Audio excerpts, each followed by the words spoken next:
বাইনাহু ওয়া বাইনাল জুমাতিল আখির وفضل ثلاثة أيام رواه মুসলিম।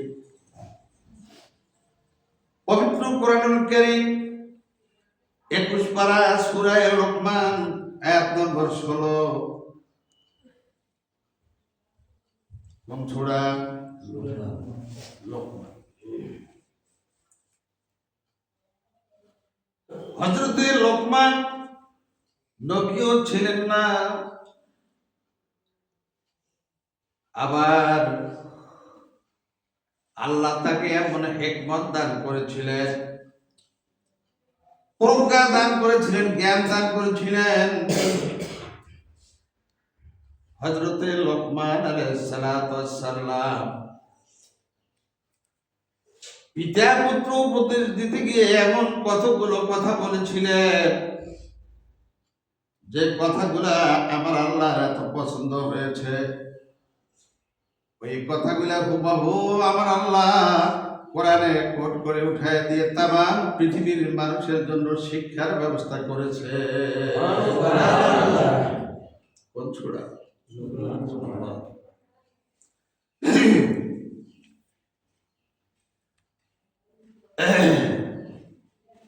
হযরতে লোকমান পুত্রকে উপদেশ দিতে গিয়ে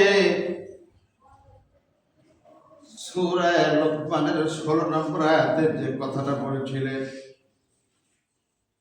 ইয়া বুনাইয়া, ও আমার কলিজার টুকরার সন্তান, ও আমার আদরের সন্তান, আন্নাহা তাইতাকু মিসকালা হাব্বা, ও আমার পুত্র, কোন ক্ষুদ্রাতি ক্ষুদ্র জিনিস যদি, কোন ছোট্ট জিনিস যদি সরিষার দানার মতো হয়, কেমন? কিসের দানা? সরিষার দানা পরিমাণ যদি এত ছোট হয়, ফাতাকুম বিসফরাতিন আও বিসসামাওয়াতি আও ফিল আরদ,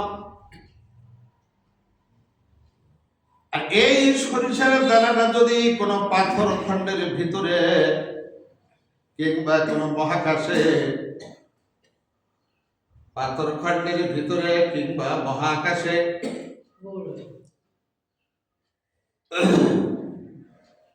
যদি থাকে, লুকিয়ে থাকে, অথবা যদি ভূগর্ভে লুকিয়ে থাকে, জমির একবারে ভিতরে,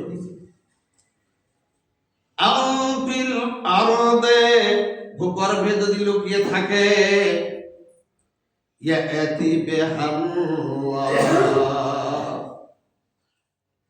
আমার আল্লাহ বলেন তা মানে হাজির করবেন যিনি, তিনি আমার আল্লাহ। সুবহানাল্লাহ। কথা কি বুঝলা? তাহলে ক্ষুদ্রাতি ক্ষুদ্র ছোট্ট একটা সরিষার দানা যদি আমার আল্লাহ উঠায় আনতে পারে, আপনার ভিতরে কি বুদবুদ করতেছে, আপনি কি করতেছে, আপনি কোন মানসিকতা নিয়ে এখনো বাইরে আছেন, আপনি কোন মানসিকতা নিয়ে মসজিদের ভিতরে থাকলেন, ঢুকলেন, এটা কি মনে হয় আমার আল্লাহ জানে না? আল্লাহ ইন্নাল্লাহা লাতীফুন খাবীর,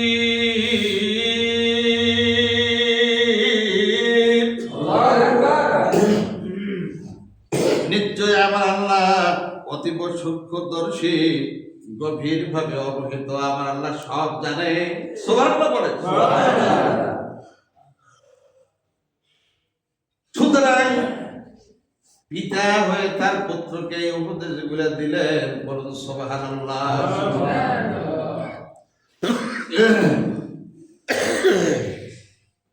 ইয়া বুনাইয়া আকিমিস সালাতা ওয়া ওয়া নাহাউ আনিল মুনকার। আল্লাহু আকবার।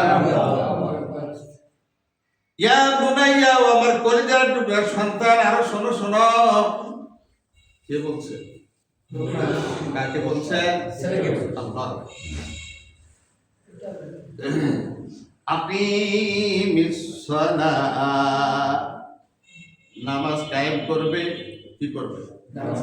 কায়েম। ওয়া'মুর বিল মা'রুফ, মানুষকে ভালো কাজের আদেশ দিবে।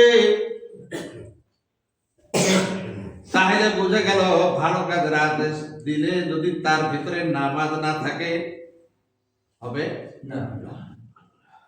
আয়াত বলছে আপনি যত বড় ভালো কাজ করেন, যদি আপনার ভিতরে নামাজ না থাকে তাহলে এর হক আদায় হয় না। এজন্য আমার আল্লাহ বলছেন, হযরতে লোকমান পুত্রকে উপদেশ দিতে গিয়ে বললেন, ও আমার কলিজার টুকরা সন্তান, আমার প্রিয় বৎস, শোনো। আকিমিস সালাহ, নামাজ কায়েম করবে।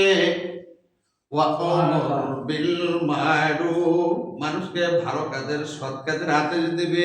ওয়া নাহা আনিল মুনকার, খারাপ কাজের থেকে বিরত রাখবে, নিষেধ করবে। আল্লাহু আকবার। ওয়াসবির আলা মা আসাবাকা ইন্না যালিকা মিন আজমিল উমুর। আল্লাহু আকবার। ও আমার কলিজার টুকরা সন্তান, আরো শোনো শোনো। এই কাজ যখন তুমি সৎ কাজের আদেশ দিবে আর অসৎ কাজ থেকে মানুষকে যখন বিরত রাখবে, তোমার প্রতি বিপদ আপদ অটোমেটিক আসবে, বালা মুসিবত আসবে। আর যখন এই বিপদ আপদ বালা মুসিবত আসবে, আমার আল্লাহ শিখিয়ে দিয়েছেন, বান্দা শোনো শোনো।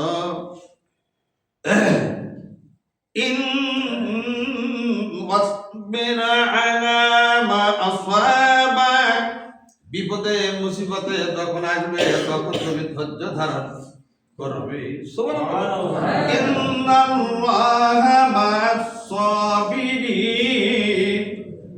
আর আমার আল্লাহ যে সবরকারী, যে ধৈর্য ধারণ করে তার সাথে আছে।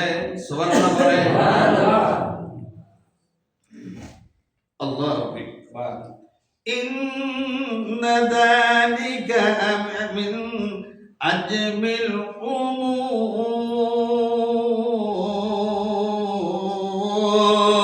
আল্লাহু আকবার।